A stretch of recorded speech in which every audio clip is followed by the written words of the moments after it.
Straight on to business news now. Brian Quinn is joining us. He's starting with a bit of a pullback across Western economies. This is in the green energy transition, in particular with regards to electric vehicles, Brian. So we'll start in the U.S., Stuart, where auto giant Ford says it's taking a $19.5 billion write-down as it kills off several all-electric models. $8.5 billion of that hit directly related to the killing off of the company's next-gen EVs, including the all-electric pickup truck, the F-150 Lightning, that is set to become a hybrid. $6 billion tied to the scrapping of a joint EV battery venture with South Korea's SK On. Ford's commercial electric van project also abandoned. Weakening consumer demand and increasingly unfriendly policies from the Trump administration are behind the move. Sales of EV in the U.S. fell some 40% in November after a $7,500 consumer tax credit that had been in place for 15 years was allowed to expire.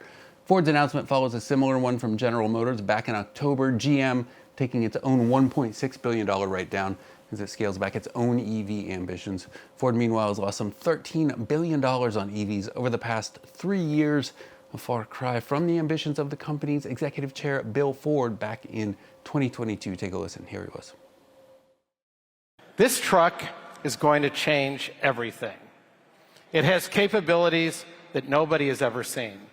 So even if you've been an F-150 owner for years, you've never experienced anything like Lightning. Lightning will change the way America works. People are going to love this truck. It's not just the US, though, is it, Brian? Europe also getting set to water down its own electric vehicle ambitions. It does, Stuart. The EU appears ready to scrap its landmark ban on the sale of new gasoline and diesel cars that was due to take effect in 2035. The European Commission is expected instead to roll out a new plan on Tuesday, one that would replace the 100% all-electric target with a 90% one. The move is aimed at propping up the continent's struggling auto industry as that ban was looking increasingly unrealistic. Higher upfront costs and the lack of sufficient charging infrastructure weighing on consumer demand. For the first 3 quarters of this year, just 16% of new cars sold in Europe were fully electric. Germany's auto sector in particular has been lobbying hard for walking back that petrol ban as U.S. tariffs and competition from China batter its sales. The industry is crucial for the German economy. It represents around 720,000 direct jobs, 5% of Germany's GDP. Analysts say they're allowing the sale of plug-in hybrids and range extender cars, which use small combustion engines to charge a battery, will give German firms time to adapt.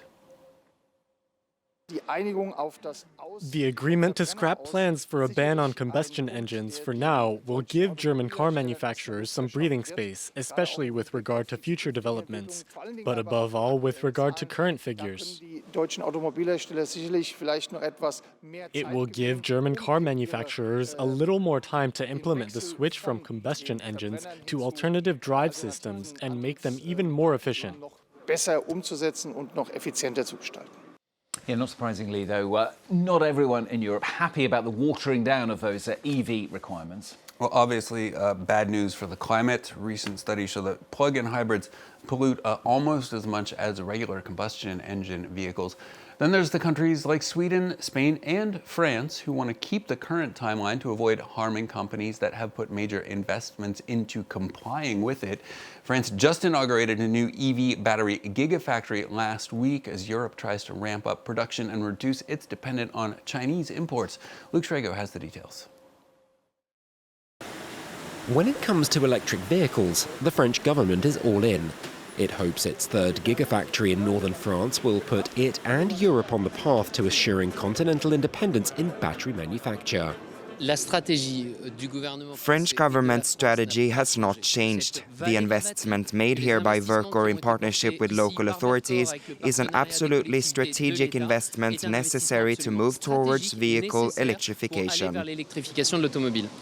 Verkor thinks its factory will be churning out enough batteries to power up to 300,000 vehicles a year if it hits full speed as scheduled by the end of the first quarter 2026.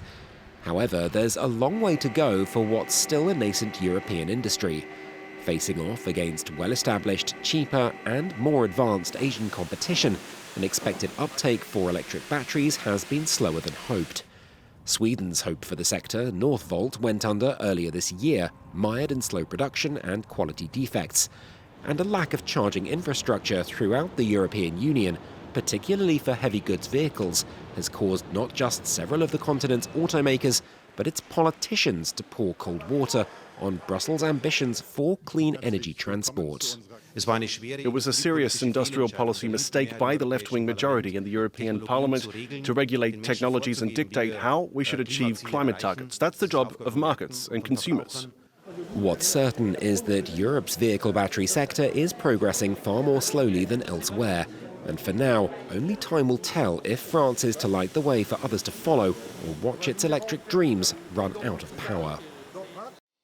And we're going to wrap up the business news with a quick look on the markets, how they're shaping up.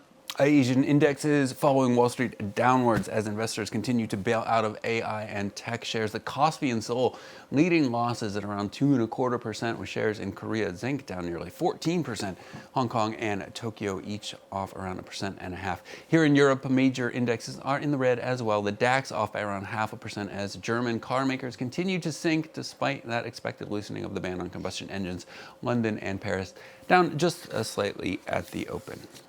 And that is it for Business, Stuart. Brian, thank you very much. Brian Quinn with the business news for us.